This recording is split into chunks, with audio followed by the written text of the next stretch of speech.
Hello, my friends. Welcome to my YouTube channel. I am your host Anna.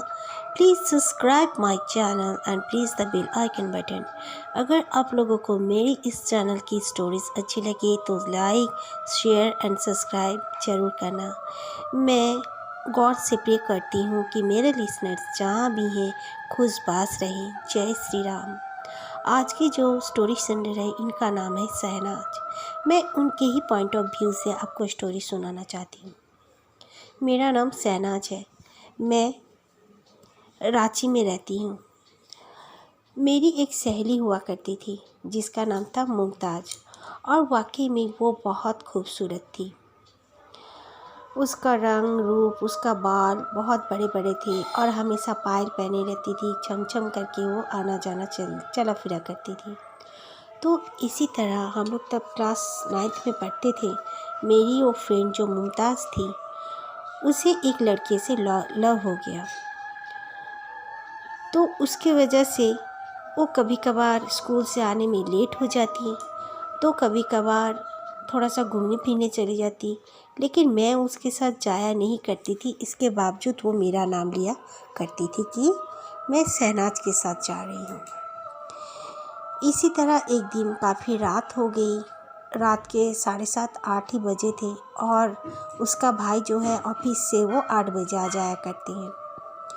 वो आकर देखें कि उनकी बहन घर पर नहीं है। अपने बीवी से पूछा और फिर अपने माँ से भी पूछा।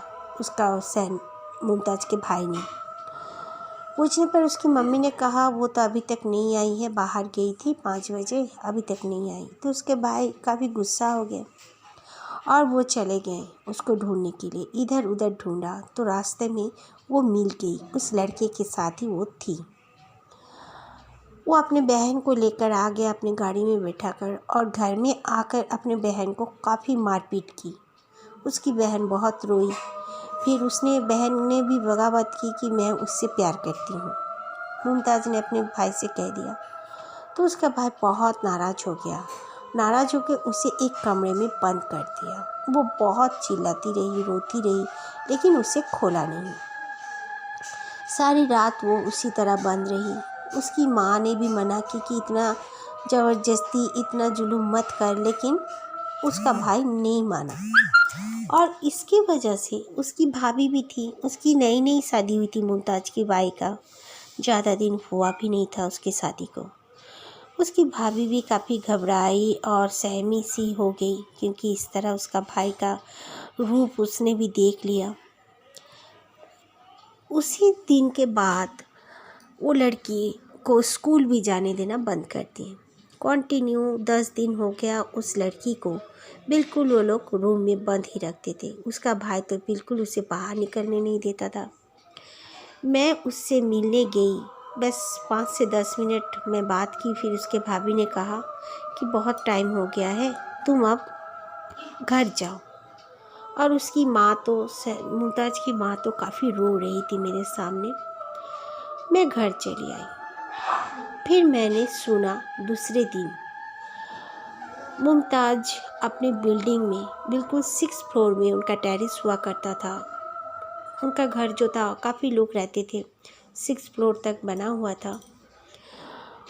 वो ऊपर से छलांग मार दी है नीचे और उसका डेथ हो गया। काफ़ी दुख लगा। मैं, मेरी माँ और मेरे पापा, हम सब उसके घर चले गए। उसकी भाभी, उसकी माँ काफ़ी रो रहे थे, लेकिन उसका भाई की आंखों में थोड़ा सा भी आंसू नहीं था। और फिर हमने जब पूछा, उसके भाभी ने कहा कि दोपहर का वक्त अम्मा जी सो गए थे और मुमताज़ बोली कि उसको वॉशरूम जाना है, इसीलिए मैंने उसे रूम खोल दिया था। वो निकली और सीधे दौड़ते हुए वो छत के तरफ चली गई सीढ़ियों से। मैं भी उसके पीछे पीछे दौड़ी। मैं चिल्ला भी रही थी, लेकिन कोई निकला भी नहीं, और वो ऊपर से नीचे छलांग मार दी। ये होने के बाद बहुत ही हमें दुख लगा, बहुत सहम गए। आसपास के लोग भी काफ़ी जमा हो गए थे, पुलिस भी आई हुई थी। ये सुसाइड का ही केस बना। उसकी डेथ के 5 दिन के बाद उसकी माँ देखती है, एक दिन रात को उसकी माँ उठकर वॉशरूम जा रही थी। हॉल रूम पार करके उनको वॉशरूम जाना पड़ता था। तो देखती है कि सोफे पर मुमताज़ बैठी हुई है, उसके माँ को देखकर मुस्कुरा रही है। उसकी माँ पहले तो हैरान हो गई, सोची कि मैं सपना देख रही हूँ। फिर अचानक से मुमताज़ का चेहरा जैसे बदलने लगा, उसकी आंखों का रंग भी जैसे बदलने लगा। आई बॉल गायब हो गए थे, बिल्कुल वाइट उसके आइज़ लग रहे थे। उसकी माँ चीखना चाहती थी पर चीख भी नहीं पा रही थी और मुमताज़ दौड़ते हुए बाहर चली गई। उसका पायल का आवाज़ भी उसके मम्मी को सुनाई पड़ा। उसकी मम्मी बहुत ज़ोर से चीखी थी तो उसका भाई और भाभी दोनों निकल आए, कहा कि हाँ, मुमताज़ को मैंने देखा है। उसकी माँ की तबीयत भी काफ़ी ख़राब हो गई। उसकी माँ हमेशा मुमताज़ को देख पाती थी, कभी कहती थी वो यहाँ पर खड़ी है, कभी वहाँ पर खड़ी है, कहते कहते ऐसे 15-20 दिन गुजर गए। फिर एक दिन उसकी भाभी ने भी देखा। दोपहर का समय था, उसकी भाभी किचन में बर्तन धो रही थी। धोते धोते देखती है छम छम आवाज़ करते हुए बाहर से अंदर आ रही है मुमताज़, और उसके भाभी ने उसे देखा। लेकिन वो भाभी को और ना मुड़कर देखी ना ही कुछ, वो बस अपने कमरे की तरफ चली गई।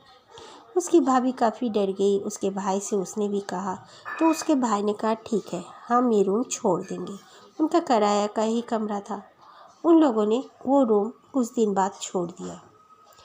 छोड़ने के बाद वो लोग चले गए, दूसरे घर में शिफ्ट हो गए। लेकिन इस बिल्डिंग में जो रहते थे बहुत सारे लोग, उनको मुमताज़ दिखने लगी। कभी सीढ़ियों से पायल पहन कर छम छम छम छम करके ऊपर जाती तो कभी नीचे आती, और उसका चेहरा कोई देखता तो पहले तो मुस्कुराती, फिर अचानक से उसका चेहरा बदल जाता, उसके आई बॉल गायब हो जाते, वाइट हो जाता और उसका चेहरा भी बिल्कुल ख़तरनाक दिखने लगा।